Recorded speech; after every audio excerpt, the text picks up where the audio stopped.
Hi everyone, my name is Kundan Mato. I qualified JRF with 99.58 percentile. I also cleared NET exam and I have 1 year teaching experience in a college.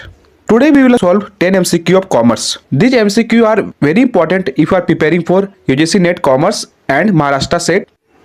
Let's solve first question. Which of the following is not a principle of WTO? Free trade, non-discrimination, fair competition, discrimination. Okay, I give you 30 seconds to solve.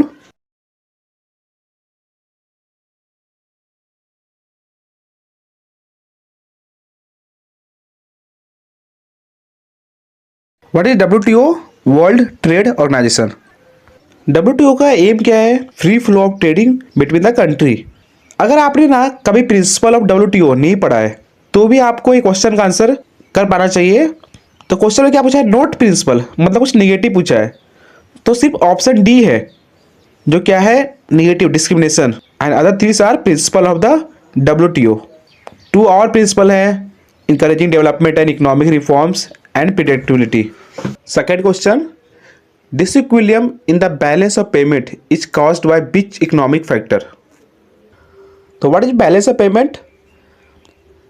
In the balance of payment we record all the transaction जो हमारा country करता है, all the economic activity to the rest of the world. यहाँ पे हम लोग record करते हैं.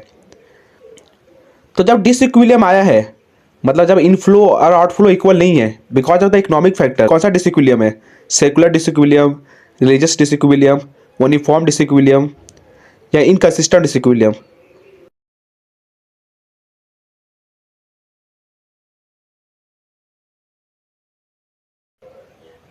Okay, first understand types of disequilibrium in balance of payment. पहला क्या है? Cyclical disequilibrium. ये डिसइक्विलिब्रियम कब आता है? जब बिकॉज ऑफ द ट्रेड, जब ट्रेड के कारण डिसइक्विलिब्रियम आ जाए.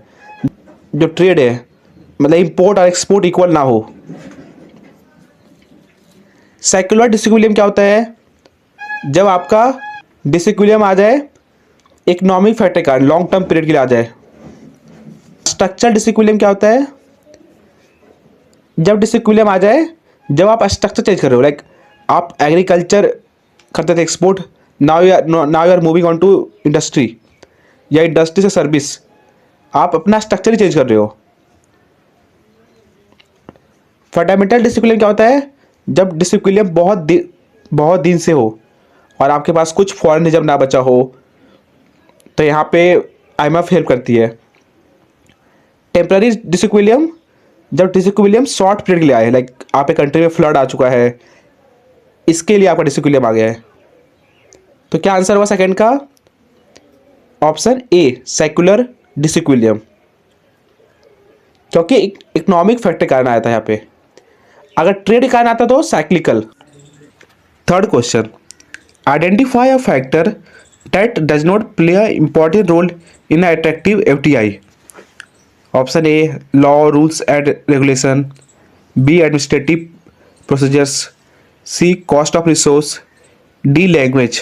Try to answer in 30 second.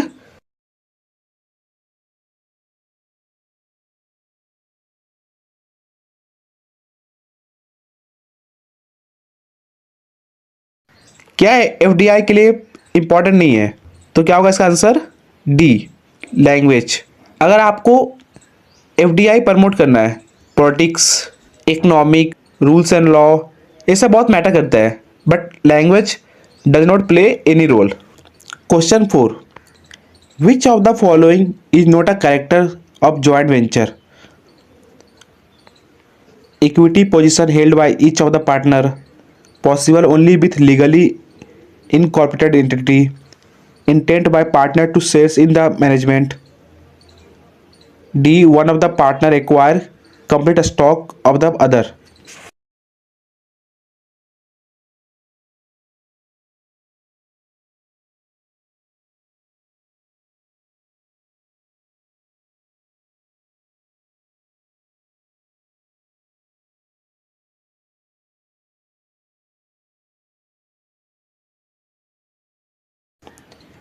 तो जॉइंट वेंचर क्या होता है? Mean two different entity come together on a one project when they share resource, और मैनेजमेंट, सो जॉइंट वेंचर बोलते हैं।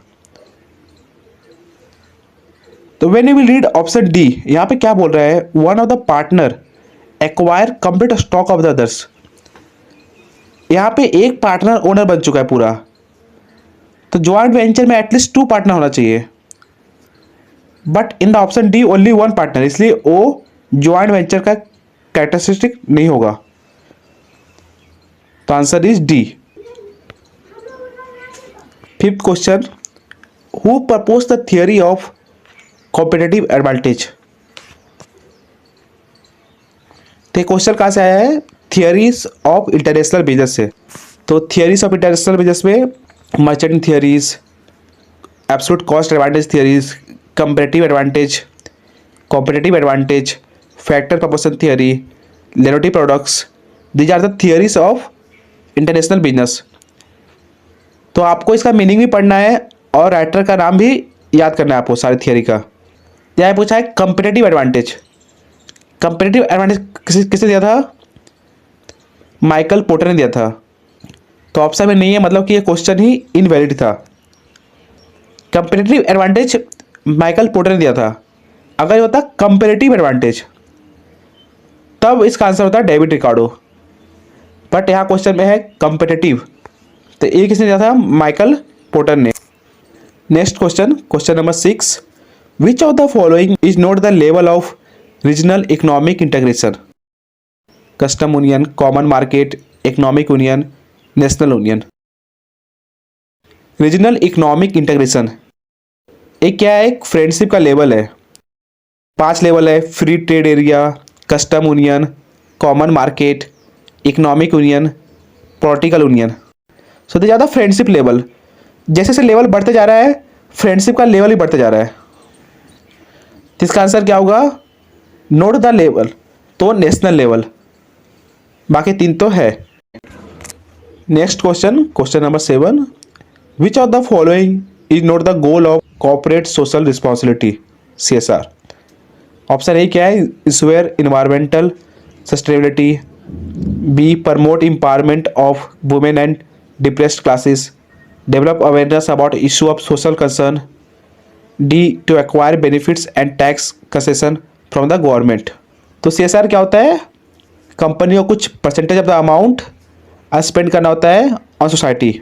वाई, क्योंकि कंपनी प्रॉफिट कहाँ से कमाती है, सोसाइटी, और उनका रिसोर्स यूज करती है सोसाइटी के। तो एक फ़र्ज बनता है कंपनी को कि कुछ सोसाइटी के लिए करे, तो इसके लिए गवर्नमेंट ने कंपल्सरी रूल रखा है कि आपको CSR करना पड़ेगा। तो कौन सा नोट द गोल है, answer is D, to acquire benefit and tax concession from the government. तो कुछ टैक्स एडवांटेज के लिए CSR नहीं करते हैं, सोसाइटी के लिए वेलफेयर के लिए किया जाता है। Next question, which of the following is not a mode of entry to international business, direct exporting, indirect exporting, inter corporate transfers, personalised sale contract. तो आंसर क्या होगा, डी, पर्सनलाइज्ड सेल कॉन्ट्रैक्ट। ये कोई मोड नहीं होता, it's just like एक informal या unstructured type का एक एग्रीमेंट होता है बायर एंड सेलर में। 9th question, which of the following entry strategy is adopted by McDonald's in international market, licensing, strategic alliance, franchising, acquisition. तो बहुत सिंपल है, answer is franchising. Next question 10, which of the following type of FDI includes creation of new assets and production facility in the host country, strategic alliance, merger and acquisition, brown field investment या green field investment. अगर आपको नहीं पता है green field investment और brown investment क्या होता है, तो अगर आप ना कोई कंट्री में जाके बिगनिंग से स्टार्ट करो, लाइक उस कंट्री में जाके बिल्डिंग बना रहे हो, लैंड आपने बाय किया, फिर प्लांट एंड मशीनरी लाया, उसके बाद प्रोडक्शन कर रहे हो। तो ग्रीन फील्ड में क्या होता है कि आप जीरो से स्टार्ट कर रहे हो, आपने अपना बिल्डिंग बनाया है, अपना मशीनरी स्टेब्लिश किया है, उसके बाद प्रोडक्शन स्टार्ट किया है। ब्राउन फील्ड में क्या होता है कि आप जीरो से स्टार्ट नहीं करते हो, ऑलरेडी आपने आपने एक्वायर कर लिया, कोई कंपनी परचेस कर लिया है, तो न्यू असेट्स क्रिएशन कहाँ पे होता है? Answer is D, greenfield investment. Subscribe my channel if you are preparing for UGC NET and Maharashtra SET. I'll provide video of UGC NET paper 1 and commerce. I'll also provide MCQ and we will solve previous year